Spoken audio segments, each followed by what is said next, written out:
नमस्कार, welcome to Indo updates. आज discuss करते हैं अर्जेंटीना के बदले हुए इनकम टैक्स नियमों के बारे में।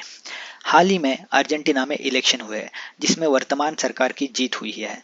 इस इलेक्शन की खास बात ये रही है कि जितने भी सर्वे इलेक्शन से पहले आ रहे थे उसमें वर्तमान सरकार के कैंडिडेट जो थे उन्हें पिछड़ता हुआ दिखाई दे रहा था। लेकिन जब यह सर्वे आ रहे थे तब यहाँ की सरकार ने बहुत सारी लोक लुभावनी योजनाएं लाई। तो इसमें वर्तमान सरकार की तरफ से अर्जेंटीना के फाइनेंस मिनिस्टर ही राष्ट्रपति पद के उम्मीदवार थे। जब प्री पोल सर्वे आना चालू हुआ तब इन्होंने अपने आप को तीसरे नंबर तक पिछड़ते हुए देखा।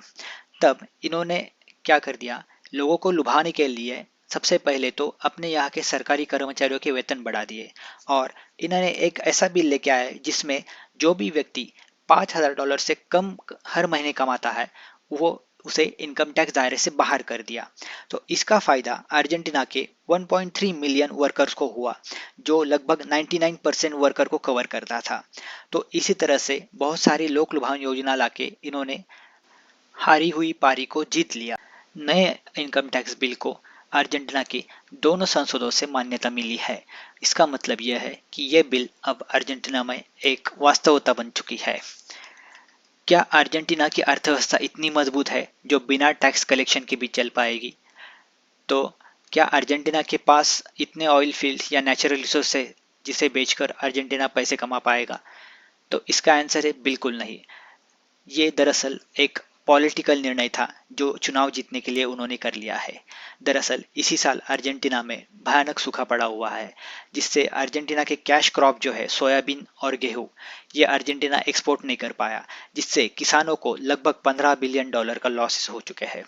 तो इसी संकट से निपटने के लिए अर्जेंटीना आईएमएफ के पास पहुंचा और अपने लिए $44 बिलियन का एक लोन इन्होंने सैंक्शन करवा लिया। लेकिन जैसे ही ये नए बिल अर्जेंटीना ने पास करवा दिए तो अर्जेंटीना को मिलने वाले $7 बिलियन की डिसबर्समेंट जो थी उस पर आईएमएफ ने रोक लगा दी है, क्योंकि आईएमएफ कर्जा देता है वो देश की अर्थव्यवस्था को सुधारने के लिए। अगर वो पैसा इसी तरह से बर्बाद किया जाएगा तो कोई भी देश की अर्थव्यवस्था सुधार नहीं पाएगी।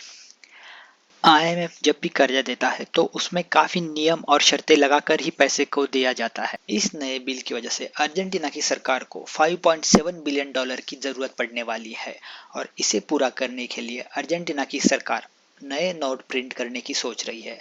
अगर ऐसा होता है तो वहाँ महंगाई दर और बढ़ जाएगी। हाल ही में अर्जेंटीना में महंगाई दर जो है वो 142.7% थी। अगर यही चलता रहा तो महंगाई दर और बढ़ जाएगी।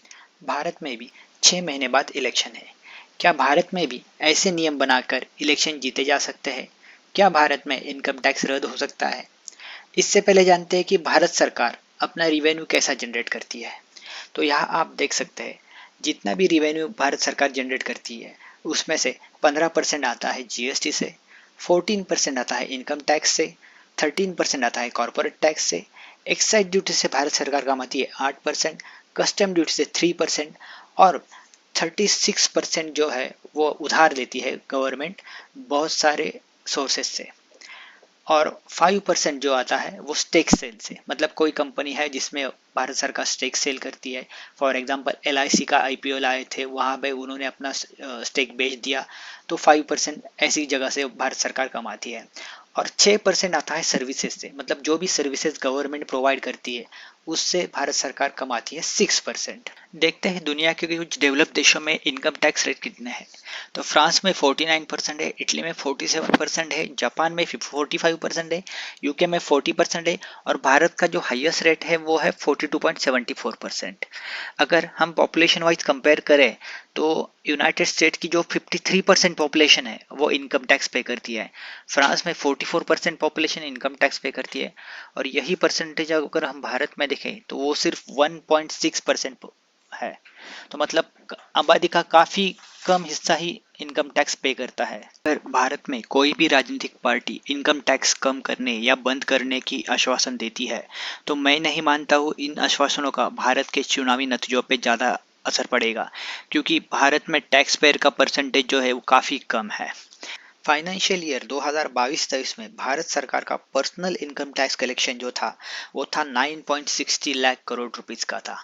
ये काफ़ी बड़ा अमाउंट है। मैं समझता हूँ किसी भी सैलरीड एम्प्लॉय से टैक्स कलेक्ट करना ये सबसे आसान तरीका है कमाई का, और कोई भी सरकार इसे बंद करना नहीं चाहेगी।